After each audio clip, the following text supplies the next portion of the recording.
มื่อนี้ค่อยแกงหน่อไม้แต่ค่อยใส่ปลาแดกใส่ผงชูรสแล้วนั่นแหละก่อนค่อยใส่ผงชูรสเข้าไปในไส้มีเพราะว่า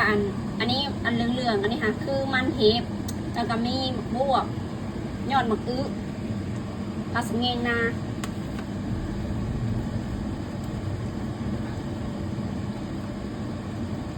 แกงหน่อไม้ใส่เห็ดขอนได้ไหมน้ำข้นๆแห้งๆเลยว่าเห็ดน้อยๆมีแต่แนวหลายทุกมือเห็ดทำไงหลายทุกมือบ่มีว่ะบ่มีว่ามือใดสิบ่เห็ดหลายแต่ละเทื่อโอ้ยแต่น้อยแท้ว่ะแล้วบัดเอาไปเอามาลดคนไปดูอยู่คนกระโต๊ะแห้งๆทางโน้นค่ะคนโต๊ะแห้งๆใส่เห็ดขอนวันนี้เราจะ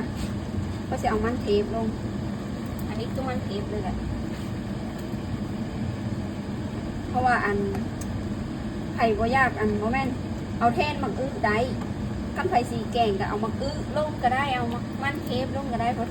แล้วแต่ผู้ใดสะดวกนะแล้วแต่ผู้ใดยากมากินอะไรเฮ็ดเอาเลยเฮ็ดเอาตามใจชอบเลยเพราะว่าเรื่องเฮ็ดกินนะมันกำกับบ่ได้สูตรไผ่สูตรมัน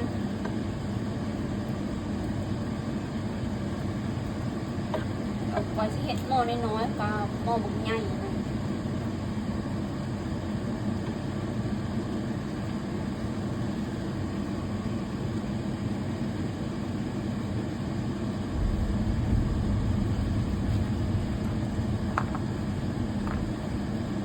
หม้อมันก็พดบอกๆอยู่ว่าเครื่องมันสิหลายกว่าเค็ม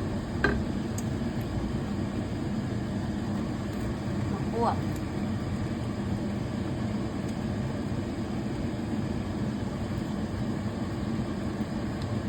นี่แต่เนี่ยสุดแซ่บคนนั้นแหละแซ่บแห้งจ้ะกินน้ำกันเลยจ้ะยังยอดแล้วกัน